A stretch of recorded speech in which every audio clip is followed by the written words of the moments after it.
Bueno, vamos a la palabra, pues, hermano mío. Estamos en el libro de Primera de Juan, capítulo 2, del verso 18 al versículo 29. No vamos a leer el texto que lo leímos la semana pasada, pero sí manténgalo ahí porque vamos a ver varios pasajes ahí en el texto donde vamos a ver la continuación de lo que empezamos la semana pasada, cuando hablamos de estos grupos, ¿no es cierto?, o movimientos que vienen con enseñanzas que distorsionan lo que es el contenido bíblico, ¿ya? Entonces, en este párrafo, en este pasaje y en toda la carta por extensión, Juan, el apóstol que estuvo con Jesús, quien escribe también esta carta, tiene que lidiar con los dañinos efectos de aquellos que sembraron el error por medio de falsas doctrinas acerca de nuestro Señor Jesucristo. Juan, aquí en este pasaje, versículo 26, dice: os he escrito esto sobre los que os engañan. O sea, ahí nos habla de el propósito específico de esa parte de la carta, que tiene la finalidad de advertirnos a los creyentes acerca de aquellas personas que engañan con doctrinas diversas. Y el Señor Jesús lo había advertido años antes cuando había dicho que una de las señales de los últimos tiempos es que se levantarán personas que buscarán engañar, si fuera posible, aún a los escogidos, ¿ya? Y los ataques de estos engañadores, de estos falsos maestros, se centran en la negación de la deidad de Jesús. Hablamos la semana pasada acerca de quién es Jesús. A través de la palabra vimos cómo la Biblia reconoce a Jesús como el Dios verdadero, como parte de la Trinidad, Dios Padre, Dios Hijo y Dios Espíritu Santo. Pero aun cuando Juan tiene la certeza, tiene la confianza de que los creyentes no se dejarán mover de su fe, porque tienen la capacidad del Espíritu, como lo dice en dos ocasiones, tienen la unción del Santo, ¿no es cierto? Ya Juan tiene de igual manera la preocupación de que sean infectados y por ende desviados de la pureza doctrinal. Entonces, eso es lo que Juan tiene, ¿no es cierto?, en preocupación. Mire lo que dice el versículo 19 para que ya entremos en el tema. Dice: salieron de nosotros, ahí está, gracias a Paulina por esa diapositiva, salieron de nosotros, pero no eran de nosotros, porque si hubiesen sido de nosotros, habían permanecido con nosotros, pero salieron para que se manifestase que no todos son de nosotros, ¿ya? Algunas personas aplican este versículo de manera absoluta a todo aquel que se aleja de la iglesia. Por eso se alejó, porque no era de nosotros, ¿ya? Y emiten una sentencia, ¿no es cierto?, donde juzgan y descalifican a esa persona que se alejó sin saber las razones, pero ya no participó más en la iglesia, diciendo: no, es que se fue porque no era de nosotros, ¿ya? Así que estemos tranquilos, porque si hubiese sido de nosotros, permanece con nosotros, ¿ya? Esa es una doctrina fuerte en algunas iglesias, ¿no es cierto? Pero aquí Juan está hablando específicamente de personas que buscan promover falsas doctrinas dentro de la iglesia. Gente que, habiéndose acercado a la iglesia, quiere incorporar ahora en la iglesia esas enseñanzas, ese pensamiento filosófico, esa enseñanza de religiones de las cuales practicaba antes, ¿ya? Hay gente que viene a la iglesia y quiere incorporar, ¿no es cierto?, la meditación.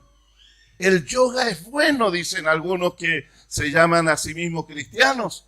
O el reiki, sí, es muy similar cuando imponen las manos y oran por los enfermos. Entonces quieren amalgamar esas creencias ahora que están en la iglesia y encuentran cosas similares. Pero ignoran estas personas que Satanás es un experto falsificador. Por eso pareciera que hay muchas cosas que la gente practica sin conocer a Dios, y cuando se llega a la iglesia como que hay ciertas semejanzas, ¿ya? Eso es la apariencia. Y lo que Juan está hablando aquí no es solo de la apariencia, sino del espíritu que está y mueve a la gente a hacer ciertas cosas. Entonces dice Juan acá que estas personas están con nosotros, estuvieron con nosotros, pero salieron. ¿Por qué? Porque no estuvieron dispuestos a renunciar a aquella filosofía, a aquel pensamiento antiguo, y ahora lo que buscan es crear una nueva forma de doctrina para la iglesia. Y ese era un grave problema en el cual tiene que enfrentar Juan, porque esta gente comúnmente habla de nuevas revelaciones, ¿ya? Y dicen que la Biblia en sí no está completa en su revelación, que la revelación de Dios es dinámica y que en este tiempo Dios sigue hablando cosas y cosas nuevas a la gente, a esos que tienen ciertas capacidades, ¿no es cierto?, espirituales. Con mi esposa conocíamos un grupo de personas en otra ciudad y que en un momento alguien vino de Santiago a esa ciudad y los buscó a ellos y les profetizó. Eran amigos nuestros, una iglesia de amigos nuestros. Y les profetizó. Y le dijo el Señor, así literalmente, el Señor me mandó a ustedes porque son ustedes los que Dios ha escogido, y en esta ciudad no hay absolutamente ninguna otra iglesia que tenga la capacidad de recibir las revelaciones que ustedes van a recibir. Y ellos creyeron el cuento. Y eso comienza a socavar con un espíritu de superioridad a la gente, creyendo que no somos nosotros la iglesia especial de la ciudad, somos nosotros la iglesia escogida de la ciudad. Y eso es un autoengaño, mi hermano querido. Ya amamos nuestra iglesia Iclasna, ¿no es cierto?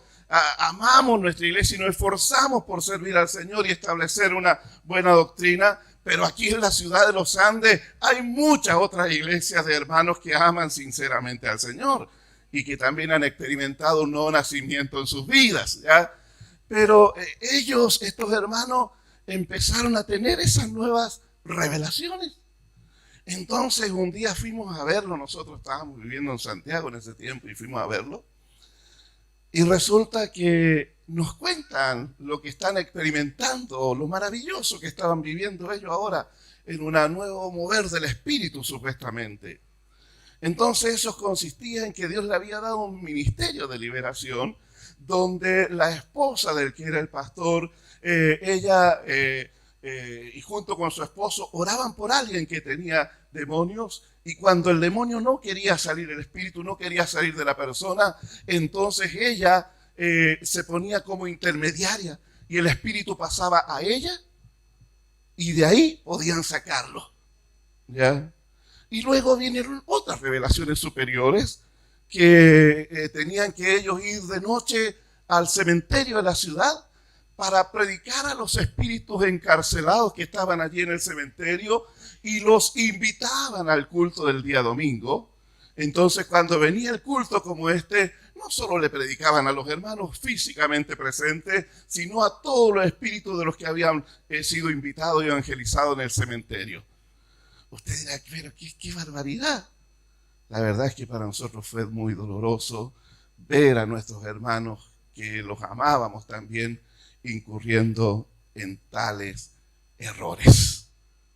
Y eso ocurre, lamentablemente, ocurre, ¿no es cierto?, cuando la gente cree que ha recibido nuevas revelaciones, que aunque no aparece eso en la Biblia, pero el Espíritu le habla directamente a ellos. Eso es lo que Juan está combatiendo aquí justamente en esta carta, ¿ya?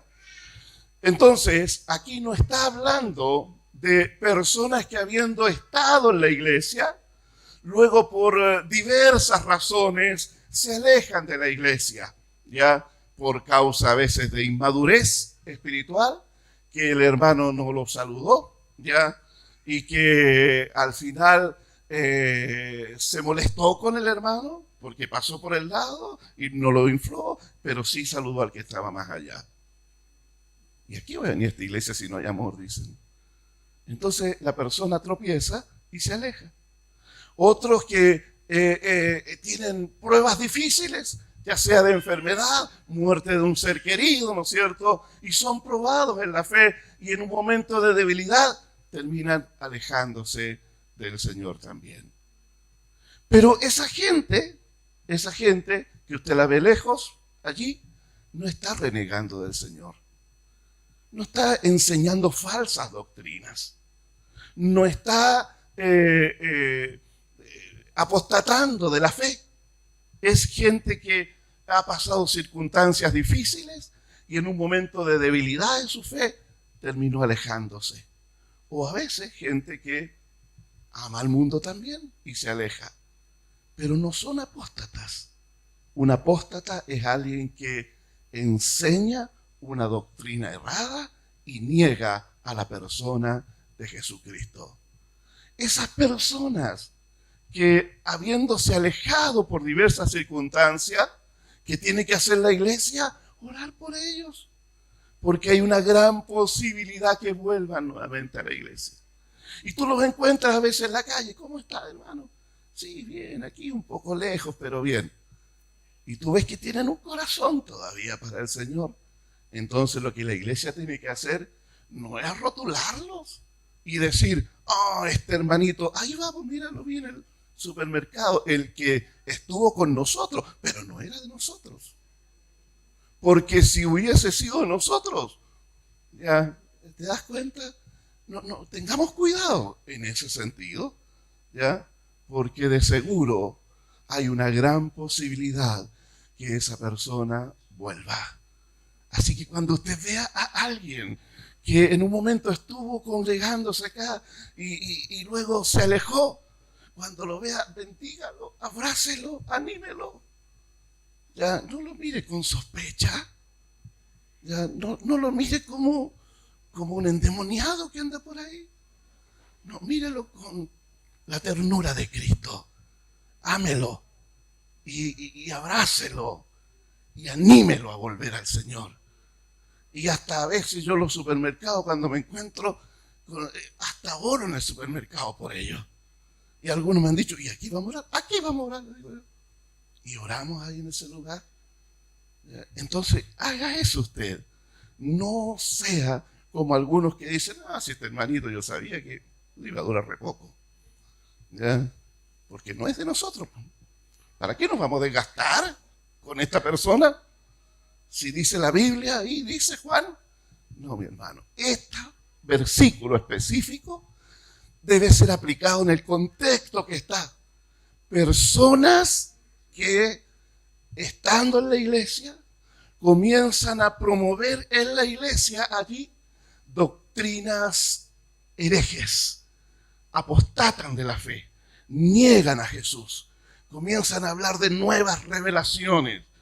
Esas personas deben salir de la iglesia. ¿Ya? Esas personas, aunque están con nosotros, sí, no son de nosotros. Porque creen, sostienen y afirman otras cosas que Dios no afirma en su palabra. Pero eso no ocurre con el general de las personas que salen de la iglesia. ¿Ya? Entonces, mira lo que dice 1 Timoteo 4:1. Dice así. Pero el Espíritu Santo, dice claramente que en los postreros tiempos, en los últimos tiempos, algunos apostatarán de la fe, escuchando a espíritus engañadores y a doctrinas de demonios. ¿Ya? Entonces, aquí está hablando de los apóstatas, ya, los que apostatan de la fe, ya. Y este es un término que se aplica a personas que enseñan doctrinas que niegan a Jesucristo como el Dios verdadero y como la única fuente de salvación para el ser humano, para que éste a través de la fe pueda decir: yo creo que Jesús murió por mis pecados, creo que esa sangre derramada en la cruz fue el pago por todas mis ofensas y mis pecados cometidos contra Dios. Creo que Él dio su vida por mí, Él es mi Salvador. Entonces esa persona puede tener acceso al reino de Dios. Pero quien niega tal cosa, quien niega la deidad de Jesús, es un apóstata, ¿ya? Entonces entendemos la diferencia, ¿no es cierto? Podemos avanzar. Luego usa el término aquí en este párrafo de permanecer, ¿ya? Lo usa 7 veces este mismo término, esta misma palabra, por lo tanto tiene una importancia, tiene un valor en este párrafo, ¿ya? Y este término en ocasiones aquí se usa también junto con la palabra conocer, ¿ya? Conocer.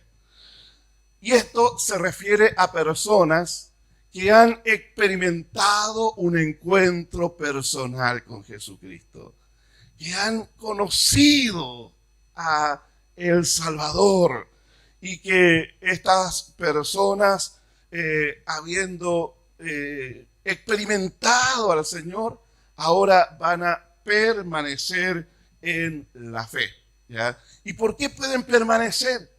Porque la unción que tiene el creyente sobre sí hace posible, ¿no es cierto?, que permanezcamos en la pureza doctrinal. Mira, ahí aparece 2 veces el texto de la unción que está, aquí está. Dice: pero vosotros tenéis la unción del Santo y conocéis todas las cosas. Y el versículo 27, pero la unción que vosotros recibisteis de Él permanece en vosotros.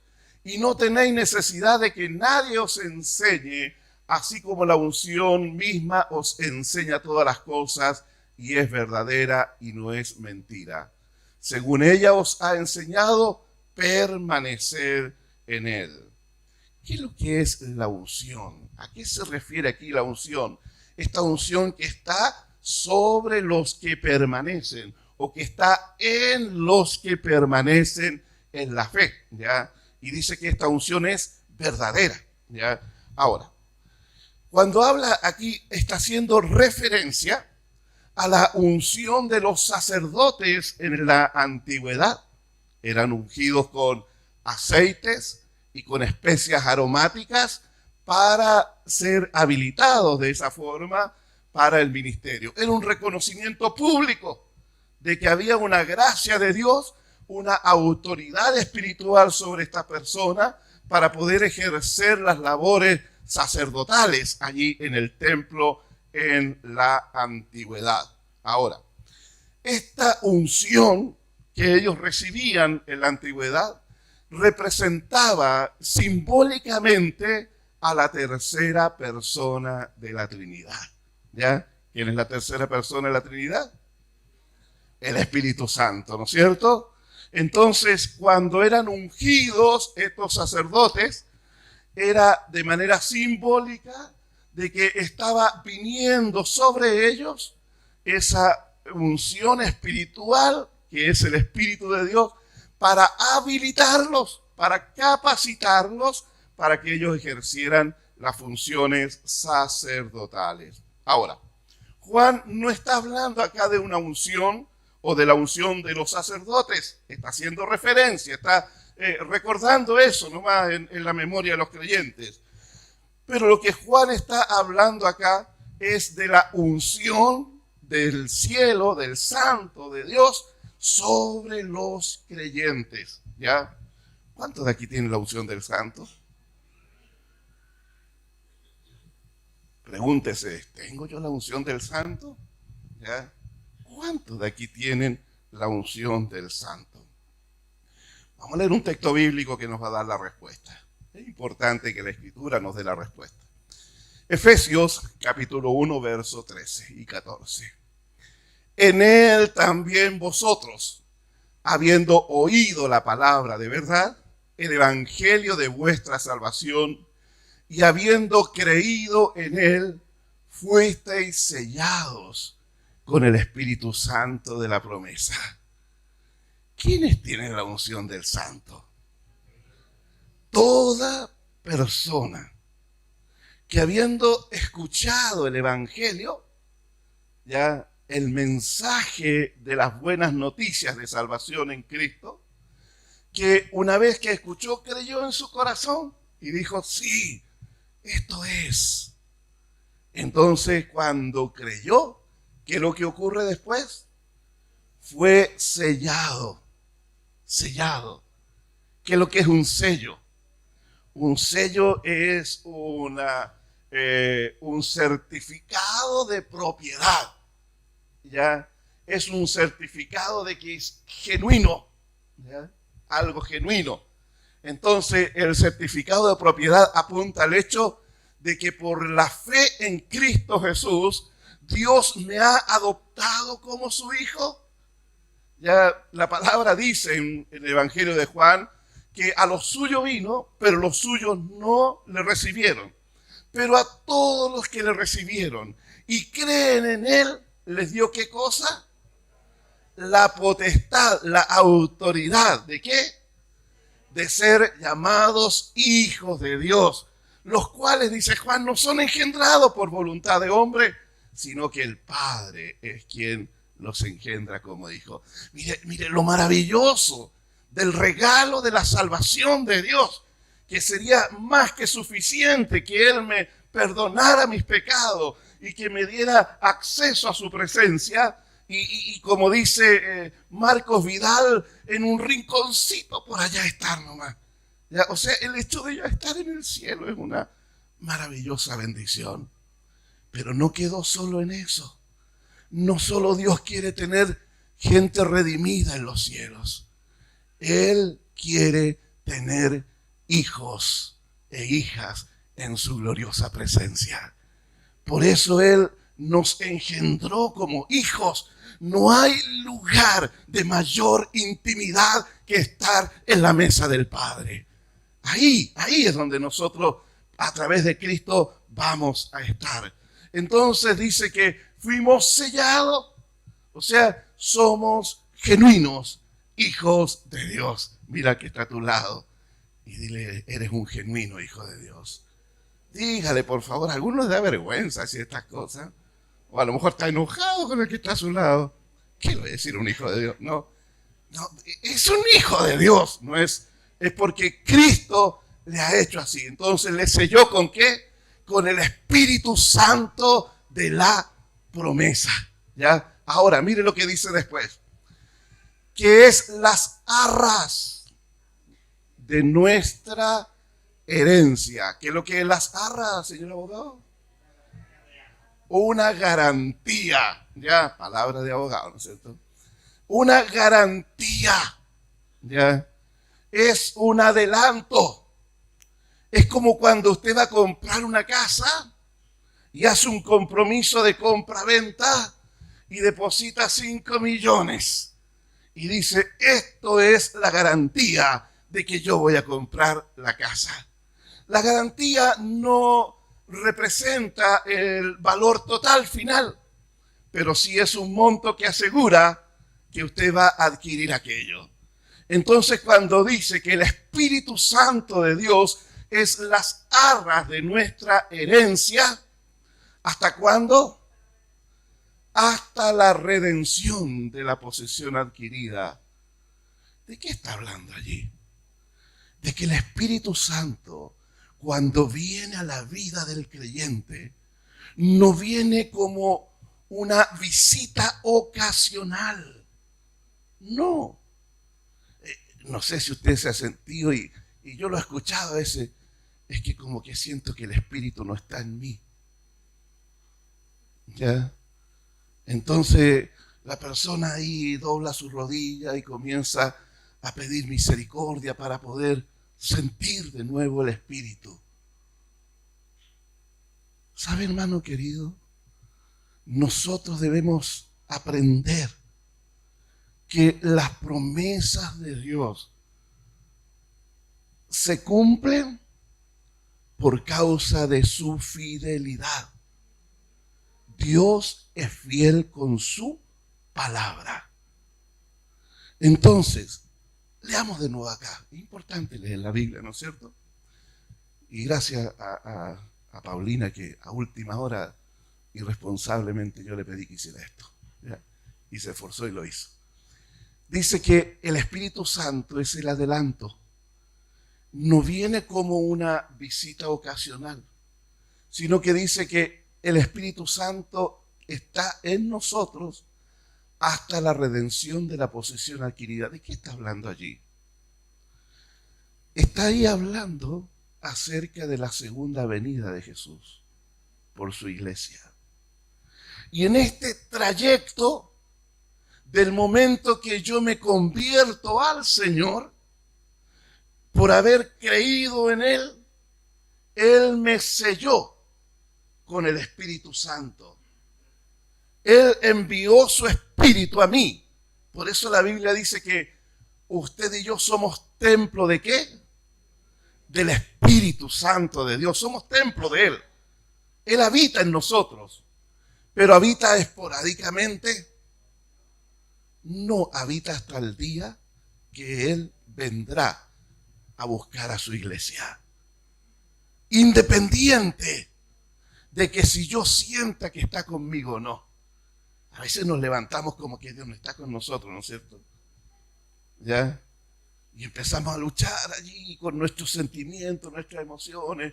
Nos sentimos como desechados por Dios, como que Dios no me escucha, ¿no es cierto? Bueno, hermano, aprenda a separar las cosas.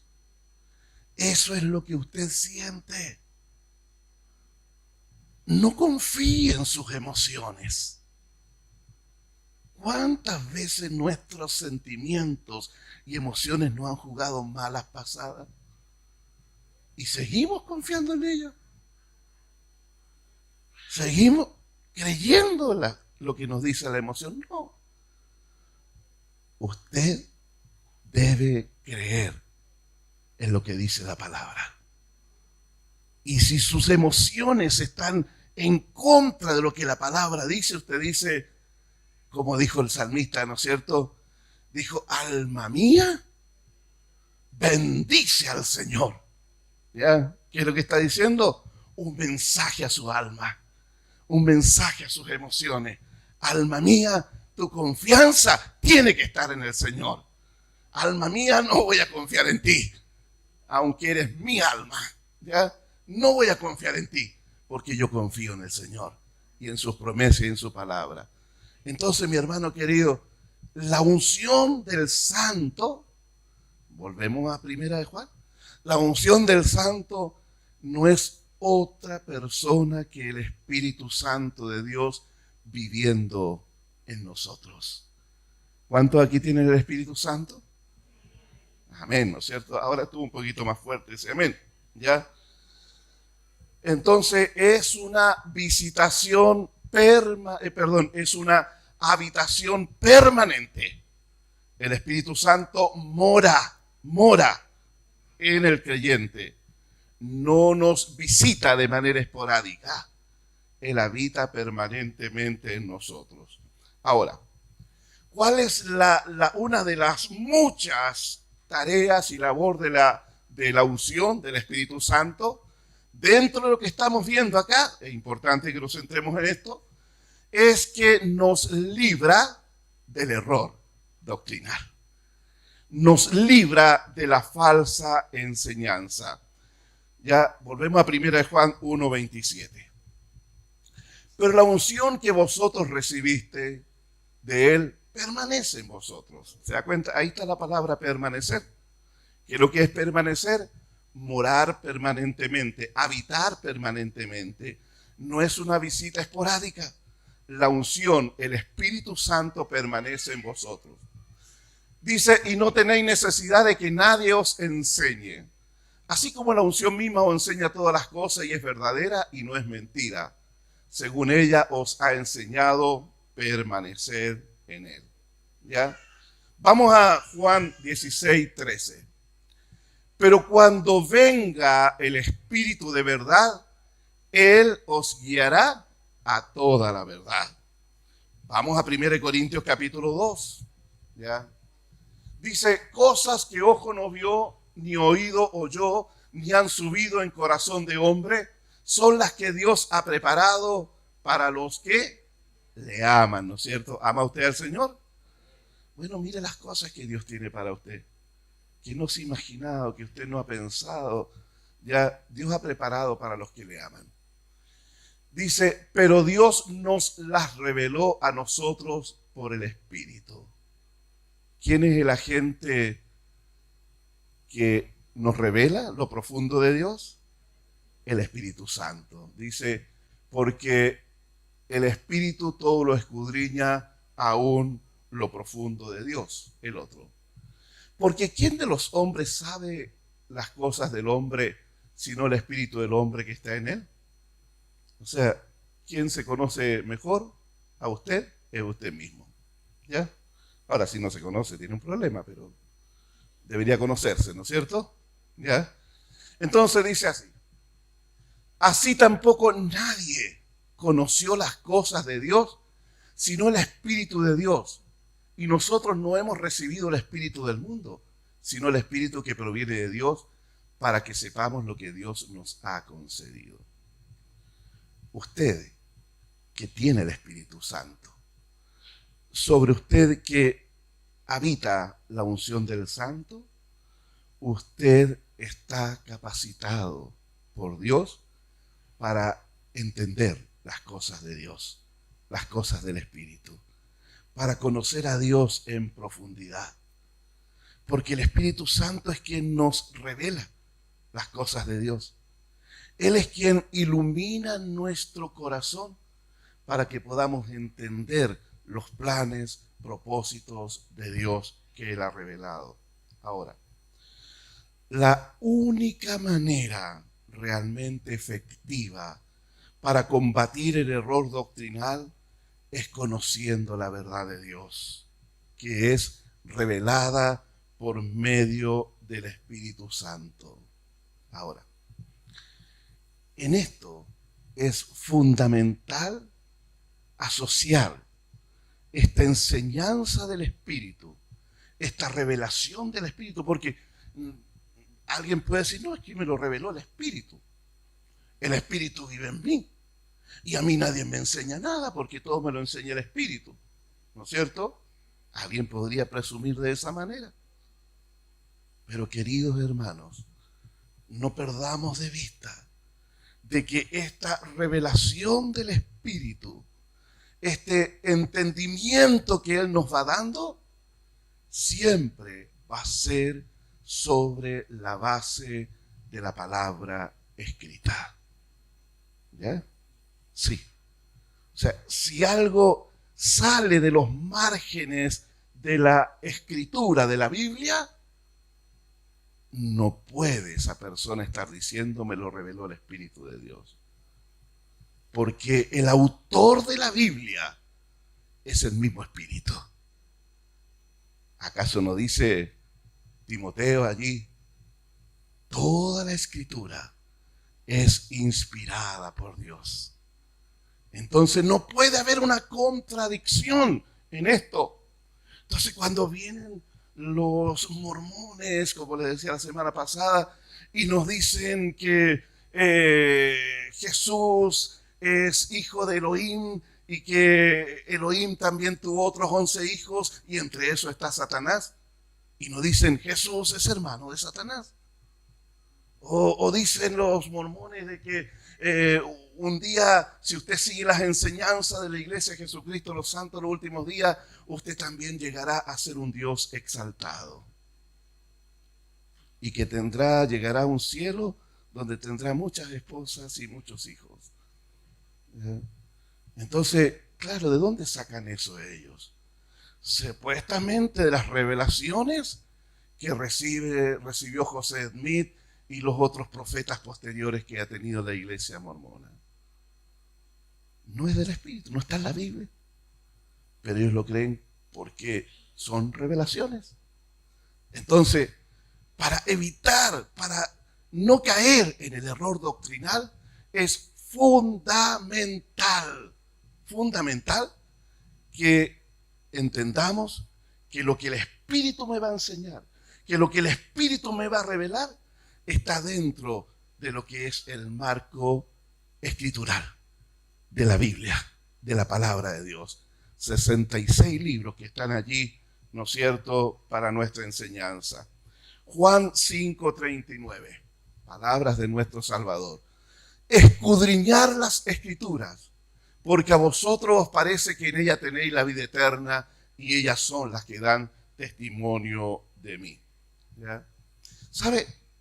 Escudriñar las Escrituras, lo más probable es que cuando usted comienza a escudriñar seriamente las Escrituras, no entienda lo que usted vaya leyendo allí, ¿ya? ¿Y sabe por qué ocurre esto?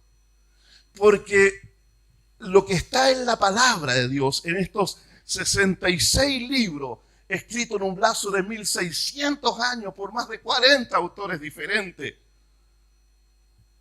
no son historias aisladas, no son historias independientes, no, está todo interrelacionado, está todo en una armonía divina que es imposible atribuirle autoría humana a la Biblia.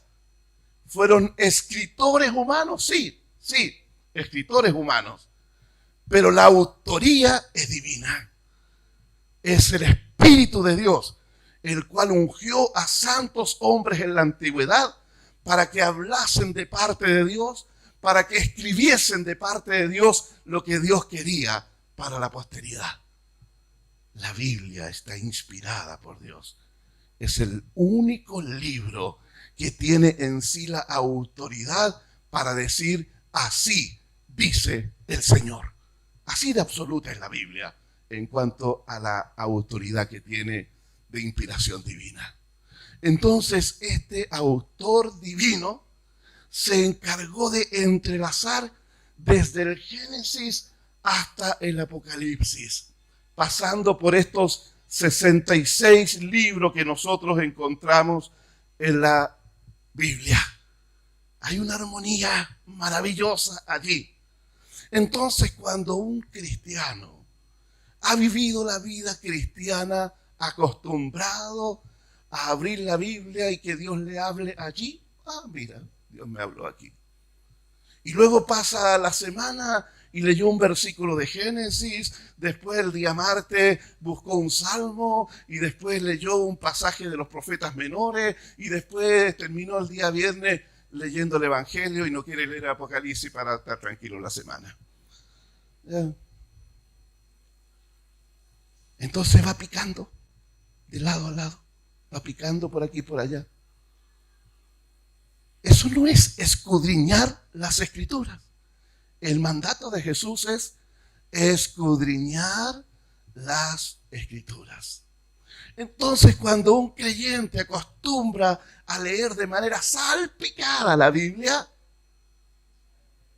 por supuesto que no va a tener entendimiento del contenido bíblico. Cuando una persona viene recién conociendo al Señor y me pregunta: y pastor, ¿y qué debo leer de la Biblia? Bueno, comience leyendo el Nuevo Testamento. ¿Ya? No le digo que lea de Génesis, porque esa persona no conoce nada. Lea el Nuevo Testamento. Mire, es como burda la explicación o la ilustración. Pero leer la Biblia es como tener las piezas de una máquina que alguien jamás ha visto en su vida y tener todas las piezas dispersas allí. ¿Ya? Entonces la persona ve las piezas y no entiende nada, no sabe cómo cómo coincide esto con lo otro. Pero cuando usted comienza a leer el Nuevo Testamento, usted tiene la máquina armada. Y ya luego leyó el Nuevo Testamento y salta después al Antiguo y usted entiende, esta era la pieza que no sabía dónde venía, pero aquí está. ¿Ya? Entonces, mi hermano querido, acostumbrémonos a leer la Biblia en su totalidad. Alguien dijo por ahí, no me acuerdo quién fue el predicador, he leído la Biblia 100 veces en toda mi vida, un hombre mayor ya. Dijo, pero cada vez que la vuelvo a comenzar a leer, es tan fresca como el diario de mañana, decía. ¿Ya? Así es.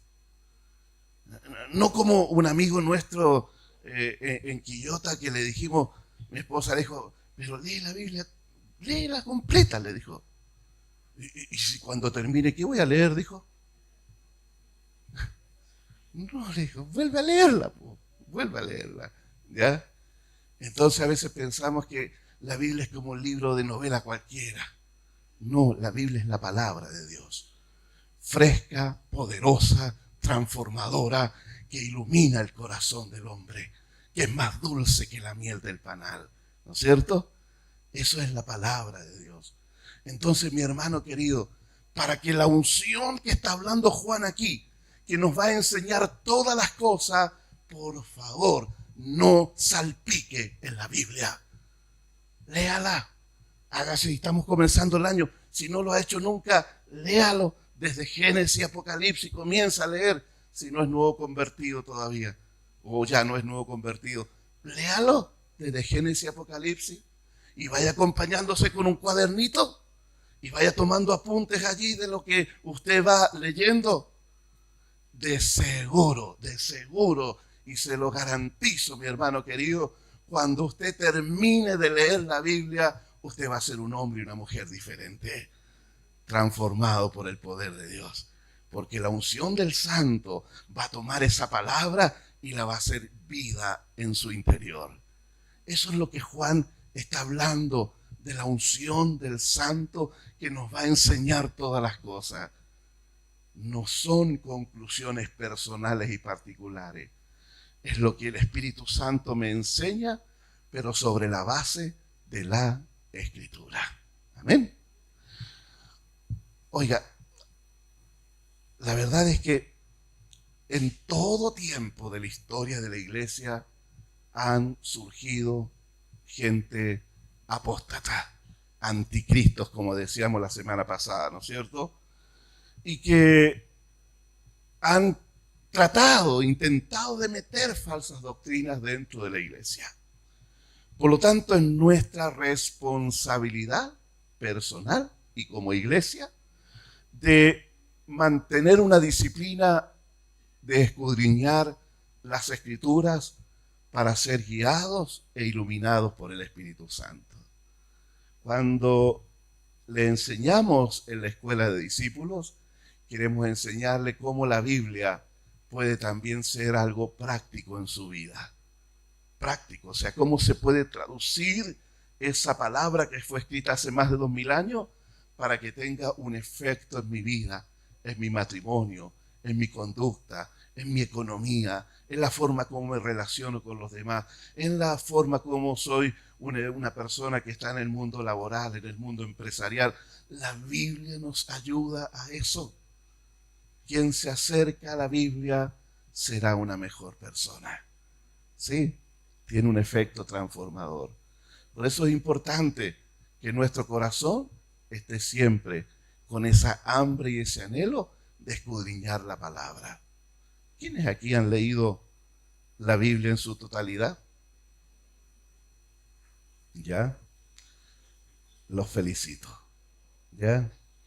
Los felicito por eso. Quienes no lo han hecho, hágalo, por favor.